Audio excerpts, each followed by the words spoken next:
Napakatindi na nangyari kay Grandmaster Magnus Carlsen at Grandmaster Jordan Banporis yung pinaniniwalaang kamukha po natin. Dito po sa round 4 ng Tepes Sigiman & Co. Chess Tournament 2026. Natulog na ako kagabi sa live streaming kasi kitang-kita ko tablang madali yung mangyayari sa laro. Pero pagkagising ko ngayong umaga, nagulantang ako sa resulta.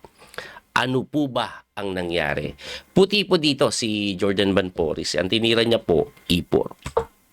Magnus naman, nag-C5. Sicilian. Pagka C5, Knight F3, D6, tumira po ng D4, kinapture po yan, takes, nag-Knight to F6, Knight to C3, tamang depensa, nag-A6 po yan. Ito na po yung tinatawag nilang Najdorf. At sa Najdorf po, napakadaming linya na kailangan mong alamin. Ang pinaka-common, bishop po dito sa may G5. Pangalawa po, yung bishop po dito sa may E3. Pangatlo po, bishop C4, tamang development lang. Pang-apat po, H3, tamang kunat lang. Ang mga idea po niyan, mga nag-G4 eh. Yan yung mga idea niyan, no? Yan po yung pang-lima. Meron din pong tumitira. Ito po yung ginawa ni Jordan Banporis na medyo kakaiba. F4 lang agad. Napakaagang kumontrol sa gitna, no? Agresibo, hindi nag-develop ng minor piece, umatake agad sa gitna na kung saan kadalasan sinasagot po ng E6 lang. Tamang kunat lang, pero ang E6 po kasi medyo slow play, hindi pinili ni Magnus. Ang pinili ni Magnus, E5 agad-agad. Aba, hindi po ganun kapopular yan.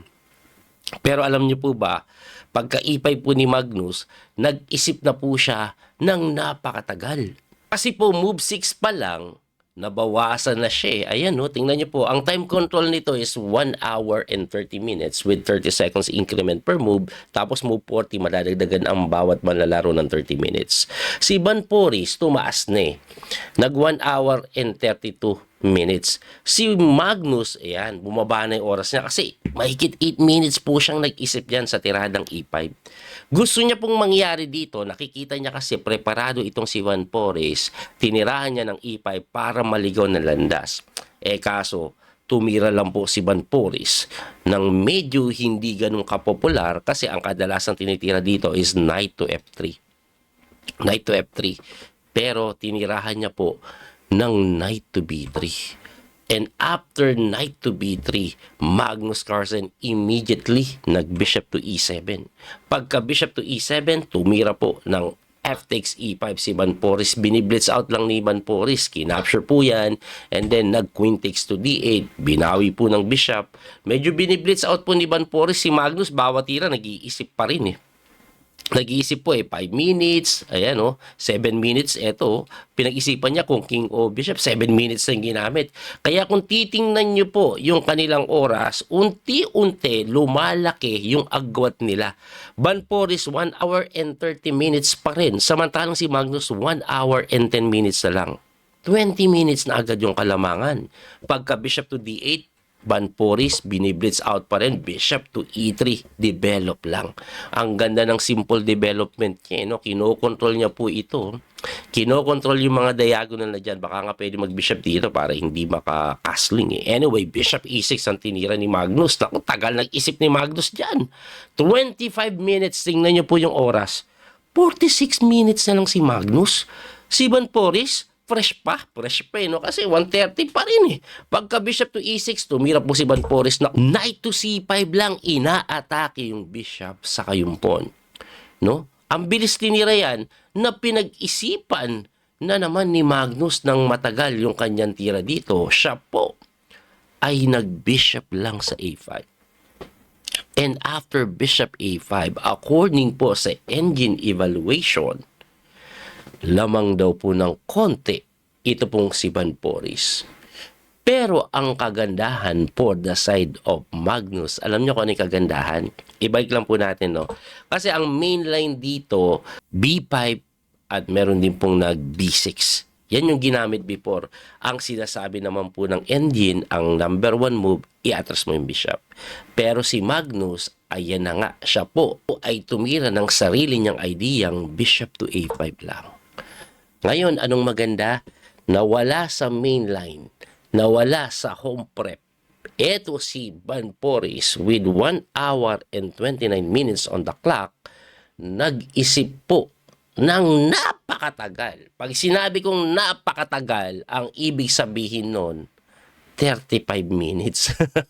Yes, 35 minutes ang pinag-isipan at ang tinira niya po ay Bishop to D3, number 1 engine move. Tamang development na nakadepensa lang po sa may E4. Ayun o, dumipensa lang kasi ang alam niya yung plapalo nung hindi ito ni Magnus eh. Ang ginawa po pagka Bishop D3, nag-Bishop to C8 yan, dumipensa agad. And then sinagot lang po ni Van Poris ng Knight to B3. Ayun o. So ang idea po ng Knight to B3, gusto ni Van Poris, capture mo na yung C3. Ayun na nga po yung ginawa ni Magnus na kung saan binawi ng pawn. And then dito, napaisip na naman. Yun na pong si Magnus. Bigyan ko lang po kayo ng konting evaluation ng position. Kung titingnan nyo po, medyo hindi maganda yung pawn structure ni Van Poris. Oh. Bungal-bungal. Pero yung mga ganyan pong bad pawn structure, acceptable yan pag meron kang pair of bishops. Kasi medyo, dahil sa pair of bishop na yan, mamaya, malakas yan eh. Sabi nga nila, yung dalawang bishop daw, pag nagtrabaho na maganda, parang Reyna ang equivalent. Anyway, tinira po dito ni Magnus, hindi yung number 1 engine move. Ang number 1, magkasling ka na daw. Ang problema kasi sa castling, magkakasling lang din. Tapos dadahan-dahanin ka, may pressure rin. Ayan, may mga ganun pa nga. O may pressure na ganun, lilipat dun mamaya siguro. Medyo slightly better ang white. Slight lang, close to equal pa nga eh. Ang tinira ni Magnus, second best, Bishop to D7. Pagka Bishop to D7, sinagot lang po yan ng Knight to A5, number 1 engine move. Wow, no? Kasi ang Bishop po dito, ang pinaka-tema niyan, magbi-Bishop to C6. Kasi nga weak ito, pre-pressure rin. So, ang gustong mangyari dito ni Van Poris, sige mag-Bishop to C6 ka. Yun pa rin ginawa ni Magnus eh. Pero Van Poris, so parang engine po dito. Naalala ko nung pinanonood ko to live, 99% ang kanya accuracy. Rook to B1 lang ang ginawa. Si Magnus nasa 98% accuracy niya or 97, something like that eh. Anyway, pagkatira po ng Rook to B1, magtataka kayo ko, coach, libre yung pawn. Yun na nga po yung ginawa, kinapture. By the way, hindi po pwede yung yung knight kasi may capture dito. Kaya bishop takes talaga. Pagka bishop takes, kinapture, takes, and then tumira lang ng rook to B7. Ito pong si Van Poris. Ngayon, tingnan nyo yung oras nila. Tingnan nyo yung oras. Lamang po ng 16 minutes si Van Poris. And this is only move 18 na kung saan 14 minutes na lang si Magnus. Ibig sabihin, nata-time pressure na siya. Kasi yung additional na 30 minutes sa move 40 pa mangyayari. According sa engine evaluation, this is close to equal. Pero mahirap itong laruin. Ang pinapatira po ng engine, mag-castling. Gusto ko lang ipakita bakit mali yung capture libre pawn kasi may rook to C7. Pag gumalaw to, check bagsak yun. So, hindi pwedeng capturein. Balik natin. Ang ginawa naman ni Magnus, nag-knight to D7. Pagka knight to D7, tumira ng castling na yan. Ayan na. Ngayon, pwede na bang tikman to? Pwede na. Kaso, medyo alanganin yung tira. Dahil pagka-capture po dyan, titirahan lang po yan ng knight dito. Atakado to. Pwede kang manghinain doon pero kulong ka eh, no? Pwede kang tsumik ng saglit pero wala, kiking mo ban ka lang eh, no? Ngayon, pag bumalik ka, let's say dito siguro, dito na lang. Ayan, dito tayo bumalik, tirahan ka lang daw knight to C4. Hindi ka pa kasi makakasling. May mga sundot dito. Yung bishop na to kasi, mamaya, no, lalakas yan dito eh. Yun ang problema dito ni Magnus eh. Yung king niya hindi safe. Ang hirap maglaro. Knight D6, sobrang sakit eh. Yan po mangyayari. Kaya balik tayo doon, hindi kinapture yan ni Magnus. Ang ginawa niya, nag-rook to C8. Tama nga naman, wag mong tikman ng knight. Ang pantikim mo, yung tore. Ang problema sa tira na yan, may C4 eh. Then, nadepensahan na yung pawn. Pagka C4, tumira po ng knight na sa may F6 itong si Magnus. Anong intention niya? Kailangan niya na pong makakasling. Kasi, pag nakakasling siya dito, goods na. Ang problema, Hindi siya pinahintulutan ni Banporis. Ang tindi ng ginawa. Isang brilliant sacrifice. Night lang po sa may C6. Anong meron, sir? Pinakain. Pag tinikman mo, may check bagsak yung tore. Ang masakit na threat nito, yung capture dito. Yun ang masakit na threat, no? Pag bumagsak to, may threat pa doon, grabe, oh. Lamang nampun, may paspon pa. Masakit yun. Kaya po si Magnus, walang magawa dito, napilitan na lang capturing yan. At yan po yung number 1 engine move. Ngayon, sumilip ulit tayo sa oras. 3 minutes versus 24 minutes. Move 21 pa lang. 19 moves pa ang kailangan itira bago sa increment. So, nag-rook to B8, umangat. Persado capture, and then kinapture yung C4. Sabi ng engine evaluation, quality up si Magnus, or I mean si Banporis, pero medyo kaya pang isurvive yan. So, ang nangyari dito, nag-rook lang doon. Ayun, inatake yung pawn na kung saan dinipensahan. Actually, dito po may magandang tirang engine para ma-maintain yung advantage. Bishop to C1 na medyo weirdo. Ang hirap unawain. Ibibigay mo lang to kasi may check ka dito. Masakit kasi yung check Ayan tapos saka ka titira ng rook A8. Yan, ganyan po mangyayari. Anong pinakaiba sa inuna yung rook A8? Ngayon po kasi inuna po yung rook A8. Pag inuna mo yung rook A8, may rook dito. Teka coach, balik nga natin doon. Ayan di ba pag gumanito may balik din? Iba yan Kasi bukod po sa pwedeng itulak para madepensahan, may bishop to B2 masakit daw Ayan May hataw doon kain ka dito, kain lang Kain ka ulit, wali. Nasa gitna yung king mo, kahit ipalit na yan. Quality. Quality up capture ka, rook E1 check. Saan ka pupunta? Kailangan ka lang ata rook F8 Wala, masakit yan. Ang tindi ng bishop C1 idea.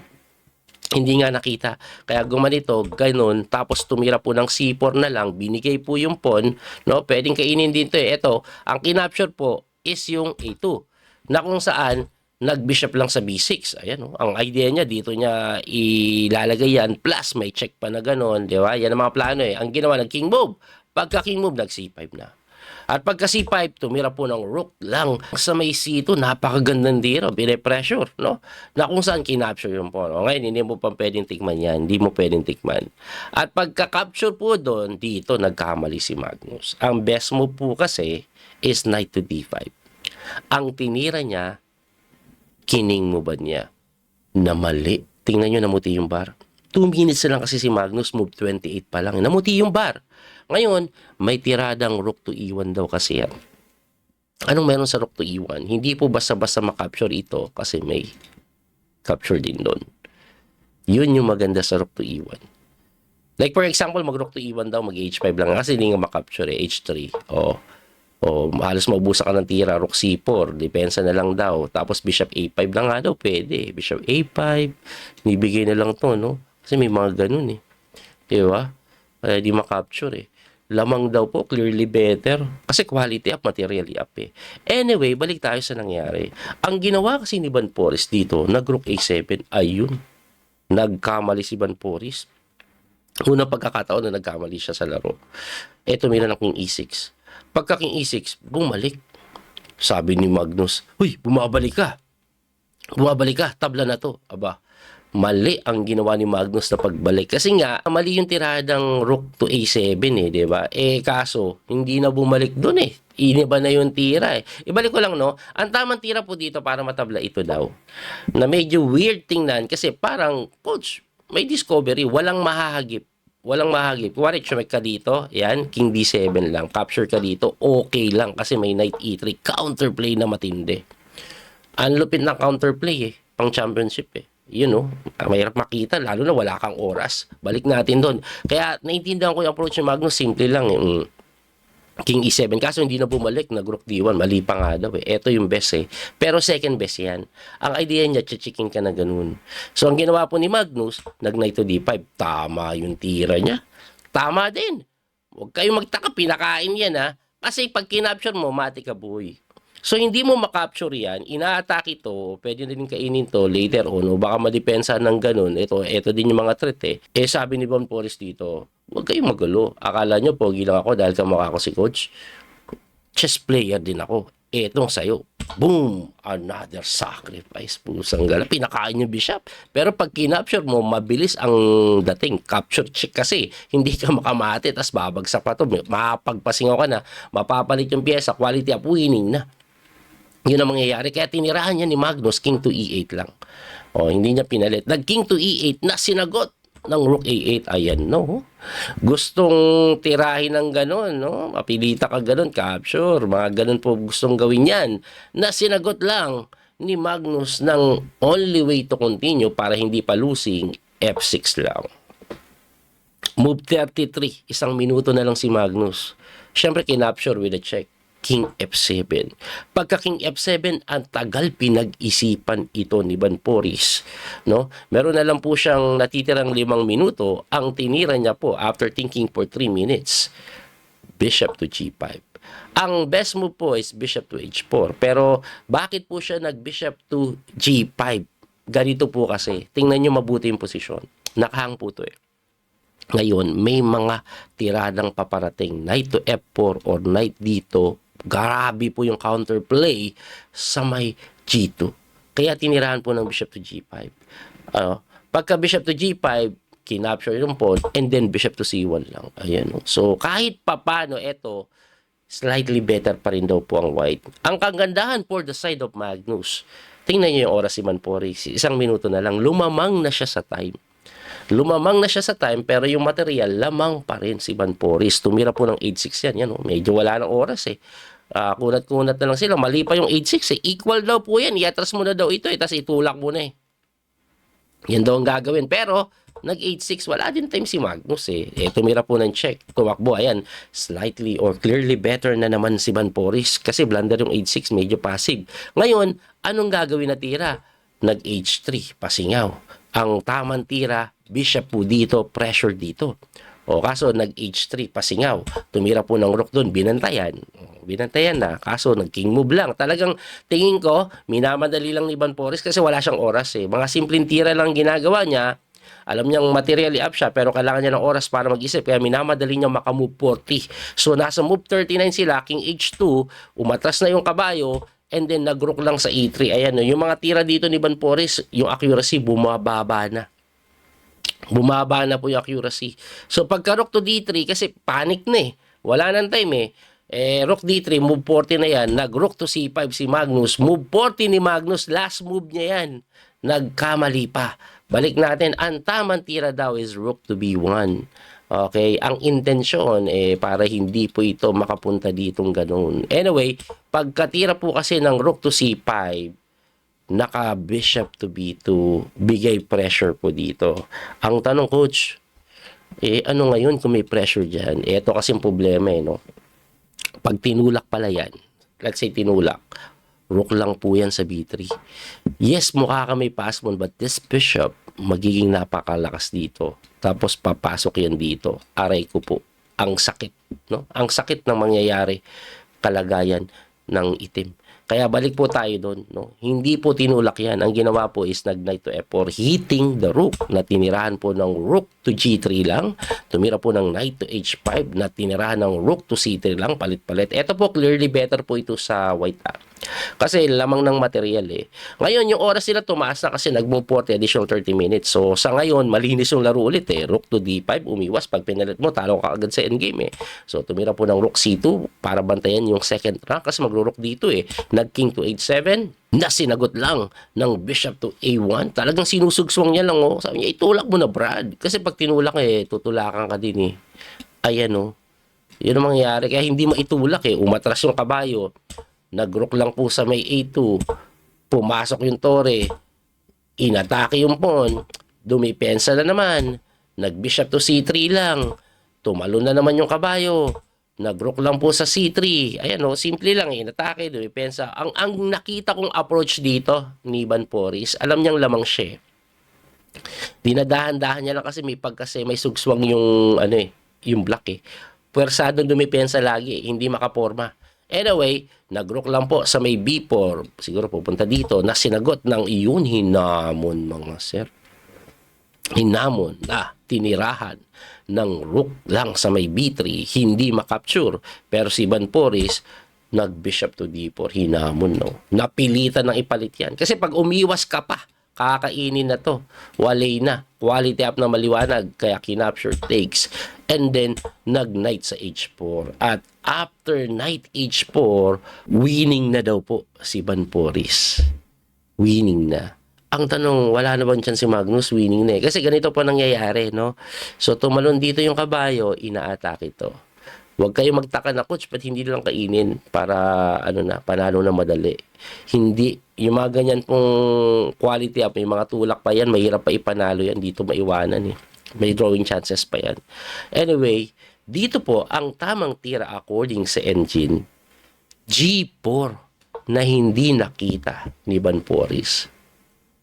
G4 ang tira. Bakit po?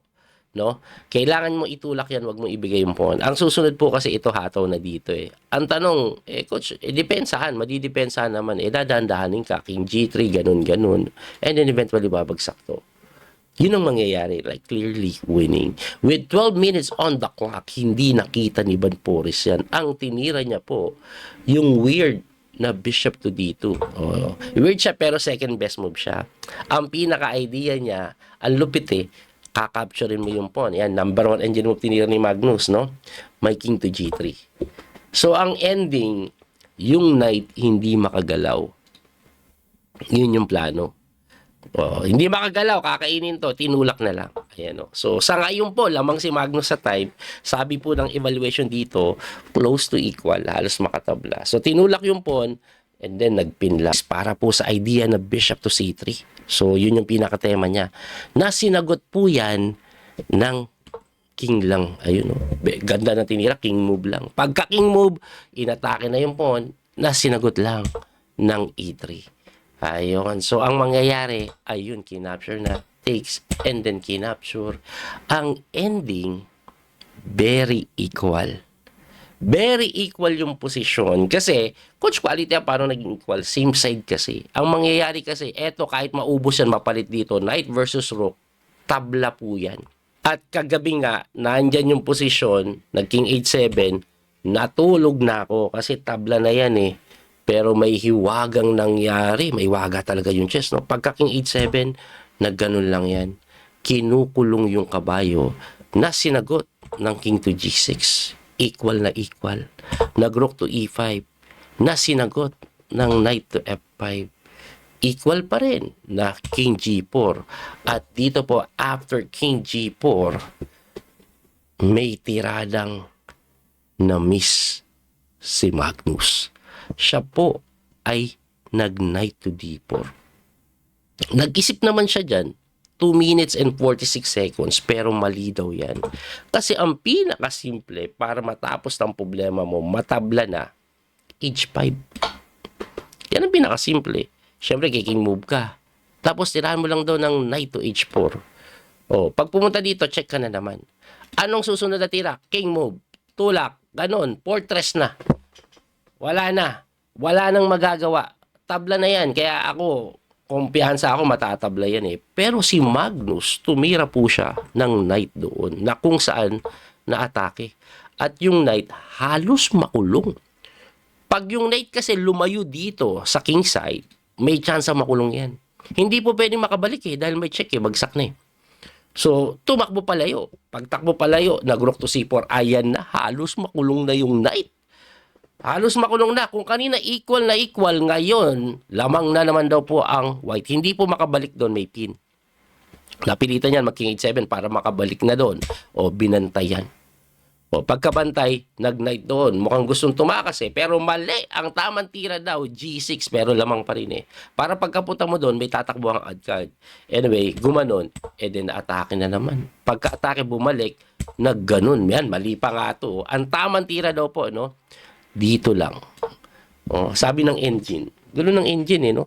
Ayaw niya lang papuntahin po yung king. Siguro, ang gusto niya mangyari, pagkatalon dito, yan po mangyayari, king to F5. Kulong-kulong, oh. Walang matakbuhan talaga. Walang matakbuhan. O, dito, lalabas tayo. Pupunta tayo sa dulo na walang hanggan. H4 lang daw, eh. Walang matalunan, eh. Paano ba makakatakas to? H5 lang daw. Wala, hindi makadaan. Dito tayo sa likod. Rook to D3 lang eh. Wala oh. talagang makukulong yung knight. Dito tayo, manggulo tayo. Pasensya na, mahaba. Gusto ko lang makita ko paano. Ayan, halos kulong na. Halos kulong na. Tapos, mamaya lalakaran niya ng king. Ganun mangyayari, kaya completely winning. Makukulong talaga. So, yun ang naging problema bigla ni Magnus. Ang ginawa po, nag-rook d7, mali. So, may knight bone. Mali din. Wala na kasing time si Magnus, 39 seconds. So, ang tamang tira daw, king to g6, bumalik ka. Pero gumanon, mali, nag-king to f5 na yun. Para walang king f5 eh. Kasi yung king makakatulong para makulong yung knight. Ayun, di makatalon dito. Gumanon, nangyari din pala yung pinapakita ko. Yun, doon nagbantay. Mali pa to. Ang tamang bantay, rook d3, yung una kong pinakita. Yung wala na mapuntahan yung kabayo. Di ba? Eh kaso, gumanito pa. Mali pa nga daw, pero lamang pa rin siya eh. May knight d4, gumanon. Lumapit yung king. Eh, nakalabas pa yung king kahit pa paano. Inatake yung kabayo. Parang naulit yung posisyon kanina. Gumanon. And then, rook to c4. Ayun, medyo nakulong na naman. Oh. Parang bumalik. Pero yung improvement, yung king nandito na. Kanina, nandito pa yun eh. Di ba? So, pagdating ng king dyan sa f5, hindi na makalapit yung king. Tumira po ng king to h5 si Magnus. Lumapit na yung king. Ayan na yung plano. Yung pinakamatinding plano niya. Kukulungin na eh. Ang kagandahan dito for both side, no? Losing daw si Magnus eh. Namumuti na. Pero walang time eh. 45 seconds. 1 minute na lang si Magnus.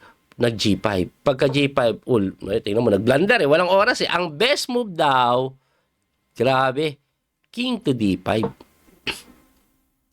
Iisipin mo dyan, coach. Tatakbo to Saan ba to takbo? Knight A3. Rook to C3. Walang mapuntahan. De balik. Rook to C5. Pagbalik doon, kulong-kulong eh. King to D4. Ayan, kulong na yung knight. Wala na mapuntahan. Kasi ito na lang pupuntahan niya eh. Ayan, lalapitan. And then, papabagsak dito pala. Makukulong yung knight. Grabe yung knight na kukulong ng Tory yan eh. Balik tayo doon. Ang ginawa nga dito, blunder. Naka-knight to A3. Gumanon. Bumalik.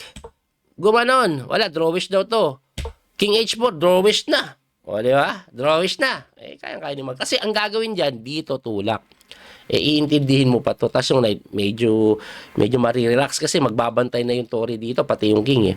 Anyway, tumira po ng king move yan. Equal na equal. Nag-H4 or H5.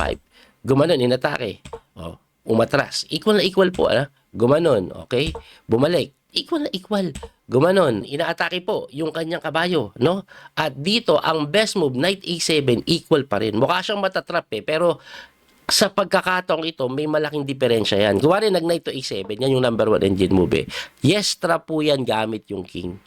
Pero pag lumayo kasi yung king mo, may pass pawn eh. Sige, sa'yo na yung knight. Bantayan mo yung pass pawn. Di ba? Mapipilita ka gumanon doon. Actually, kahit wala na yung knight dyan, tabla na to. Kahit makain niya na kasi isa-sacrifice yun eh. Tabla. Okay? Kaso nga, time pressure, ang ginawa is nag-knight sa A3. Knight to A3, nag-king F5. Gumanon, medyo nakukulong yung knight. Binantayan, wag kang lalabas, Brad. Gumanon. And then, ayun, talagang binabantayan lang. Hindi po makatalon dito dahil may pin. Kaya ang ginawa niya, nag-G4. Pagka G4 capture takes and then kining mo ba lang? Anong gagawin? Hindi po tinulak by the way guys. Kasi parang tulak para mabantayan yung mate. Kaso ang problema dyan, may rook to B8. Ano ngayon? May ganun lang. Rook to G8. Grabe naman yun. Takas na yung kabayo. Eto, talo yan. Kasi yung knight po, hindi po nakadikit sa king. Usually tabla ang knight versus rook, pero sa pagkakataong ito, talo to. Dahil hindi nakadikit yung knight sa king. Like for example, ilapit natin yung knight. I-try natin ilapit, rook to G7. Saan tayo? Dito. Rook to E7. Malayo po kasi yung knight eh. Labas tayo, hindi pwede, may check dun eh. So, lalayo ka na naman. Dito, rook to D7. Makukulong po yan. Yan, tema talaga yan pag yung knight malayo. Dapat magkatabi yan. Pag magkatabi yan, tapos yung king nasa gitna, easy draw yan. Anyway, lumalayo. Pero yun na nga po nangyari, nag-king move and then inatake. Ako, nag-blunder na naman. Wala din time eh, no? Ang best move daw, king F5 eh. Tapos gaganon yung pinakita ko kanina. Pero gumanon. Umangat. Siyempre. Inatake. Bumalik. Ayun. Yun yung mali, yung balik. Kasi pagpunta po dito, knight to B6 ka na. Ang nakakatakot lang po kasi sa knight B6, ganito po. Knight B6 may check. Hindi ka pwede dito, may check. Pag umangat ka dito, nakakatakot tingnan to. Pero ang kagandahan dyan, may check. Hindi nakita ni Magnus, no? So, doon bumalik hindi na tinabla. Yun, inatake, gumanon, and then rook d3, doon na po, tuluyang naparesign si Magnus. Anong problema? Kulong yung kabayo. Yung king, pwede mo pang itry, ilabad, gumanito ka, pero pagka rook to d1, bam! Mate, bagsak kabayo. At dahil doon, Magnus Carlsen, tinalo ng pogi. Again, hindi ko sinasabing pogi talaga yan si Van Poris Pero pag sinasabi mo kasing kamukha ko yan, di pogi yan, kamukha ko Pinagkakalat nila, kamukha ko yan Di pa natin tanggap yun guys Pero ang mahirap matanggap, yung pagkatalo ni Magnus. Grabe naman yun. Sakit sa bangs. Anyway, natalo si Magnus. Ano na po ang standing? Ito po ang standing. Solo lead na yung batang grandmaster na si Egdormus. Ayan, Noderbeck, tabla siya kay Arjun Kaya 2.5 sila kasama. Si Jordan Van Poris. Magnus 2 points. Medyo masakit kay Magnus. Minus 5 na siya sa rating. 5.7. Yan ang mahirap Pag natalo ka, minus. Pag nanalo ka, plus. Pero mababa. Minus na malaki pag natalo. Grabe. Ang mga pangyayari nakakabigla. Well, taod lang naman si Magnus nagkakamali. Ako, ang silip ko doon, coach, di ba magaling si Magnus Engel, ba't nagkakamali? Pag time pressure ka. Lahat nagkakamali. Kahit si Magnus ka pa. Mas accurate lang o mas less lang yung mistake ni Magnus compare sa iba. Pero, tao pa rin yan nagkakamali. Anyway, abangan po ninyo yung mga susunod na round. Ito talaga kabang-abangan. Magsisimula na po yung torneo ni Wesley So. Mamayang gabi. Magla-live po tayo alas 8 ng gabi yun. Sakto tapos ng turo ko. Magla-live tayo noon. Anyway, muli ito po yung Coach Speedy Master Daniel Causo. Sana po masuportahan nyo yung ating Biyeron Chess Coach app. I-download nyo po at sana mag-premium kayo kasi marami po siyang function. Talagang makakatulong para mag-improve kayo ng tuluyan. Muli ito po yung Coach Biyeron Chess Coach, Speedy Master Daniel Causo. Hanggang sa muling pagkikita. God bless po. Don't forget to like and share. Salamat ulit. Bye-bye. That little mouse, 'cause I'm an albatross.